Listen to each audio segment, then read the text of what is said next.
I was listening to a piece this morning by Simon Sinek, and I realized how fast my life goes sometimes, and that I don't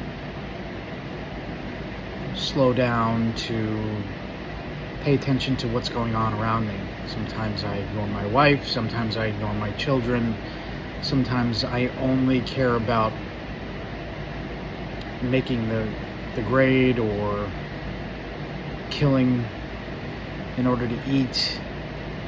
The angst and desperation that we feel to motivate ourselves, the anger that we empower inside of our bodies to change, the state change, the emotion that we need for state change is incredible. And I become myopic. I have become myopic many times, super focused, and I don't get but maybe 20% of what I need, but that 20% is typically enough because my thoughts are so big. I yearn and take on large projects that get me to where I'm focused on something large, and I get something small in my mind, but that small piece is bigger than most people's. So that's been the level of my success, but I would say that I definitely create an environment of pressure that is not productive, at least from my standards. It's not productive.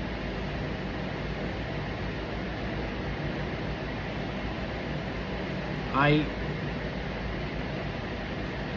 think that if we slowed our cadence sometimes, that if we asked for help, that if we looked at things from a different perspective, that the impact, the return on investment, if you will, would be so much greater.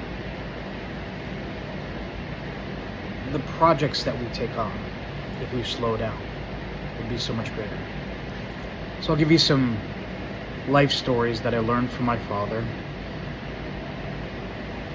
As a young man, he would teach me sales techniques, but sales techniques with a human interface. Sales techniques that allowed me to connect with prospects early on and make more sales, and the result of the sales was that my life would be a little bit better, but also richer.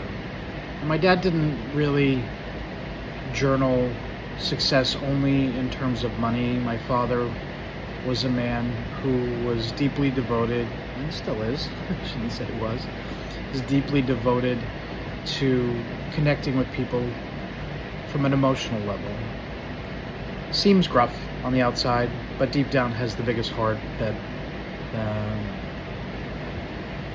and so he taught me, when we were going out and selling things like life insurance, how impactful connecting with the inner core of the person was. Asking questions that had nothing to do with life insurance, but more connecting on a personal level. And some of those people with early sales, and there were even children that were watching my father connect with their parents, and a lifetime later were retirees in their own right and came back to him, giving them all of their assets and resources to manage, because he was a financial planner at that point, and creating community within his sphere of influence. So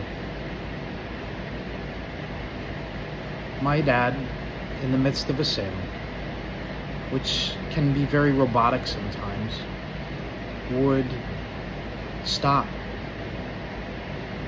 And even before, it's a technique called anchoring, but even before he was going to present a document or a piece of paper or a schematic or some sort of a reference point, a proposal, whatever it was, a plan,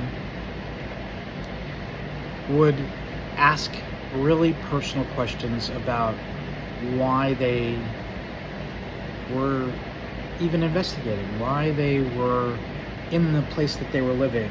He would ask about their children. He would try to find what it was that they really cared about. Not we use this word as a "what's your why," right? I think that's a little too robotic. Last night I was sitting at a bar, a little wine bar down the street, and one of my friends came up to me, grabbed me by the shoulder, asked me how I was doing, thanked me for a meeting that we had that day, early on in the day, and introduced me to the owner of the bar. And I never sometimes think, I'm going to talk about business or whatnot, but I said, wow, this is a fantastic bar. How long have you been here? And how did you get here? Where are you from? Asking about her life. And she went and proceeded to tell me, after I told her that who I was a little bit, that she had come from California. And I said, well, that's great. We're here in Austin. I came from New York, and I find a lot of people who are either from New York or California, maybe Florida, that end up in Austin. And she said, yeah, I'm not the smartest one in my family, she said. I thought that was a strange statement to make. So I said, what do you mean I'm not the smartest one in your family? You seem to have a very successful thing going on here. People love you, they're connected with you. And she said, yeah, all my family are doctors and lawyers, and I have 2 MBAs. And I'm not the smartest one in my family. So for her, this was a thing that was primary on her mind. And so we started to engage in some things back and forth. I asked her what was the most important thing that led to her success. I started to refocus her state of mind on her success. Not to make a sale or anything, but simply because I wanted to change her state in that moment. It was something that was yearning inside of me because I felt empathy for her. Sometimes I think to myself that I'm not the smartest one in my family, and it's definitely true. I lack a lot of emotional intelligence sometimes. And so I got her to refocus her state, and she started telling me a little bit about the divorces that she had, and some of the regrets that she had, and some of the challenges that she's had since COVID and maintaining her business. And I had briefly mentioned that I do some consulting and help with financial services. And she at the end, after expressing all that and telling me that she had to take time away recently to go care for her aging parents, which is a topic that a lot of us in our 50s now are facing. Our parents, we're having to deal with those. Sometimes I have business meetings stopped because somebody's fallen and they need to get up. They need to help getting to a hospice, or they've broken a hip. That happens to me probably once or twice a month now. And she's talking about that, and we connected at an emotional level. And I said, thank you for spending some time with me. I would love to come back and have more conversations with you. I really enjoyed it. I really enjoyed our conversation.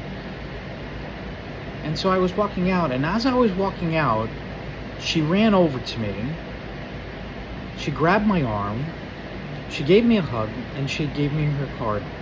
And she said, I don't know that you can help me, but I have a bunch of friends who own some businesses that I think might need your services. And I created a lifelong friend, but also an advocate in my inner circle that I can expand deeper relationships, connective relationships, and probably make a little bit more money in that time period. In that same time period, if I was in an angst state and focused myopically only on a set of formalistic rules that somebody told me one day to follow, I probably wouldn't get as far as I did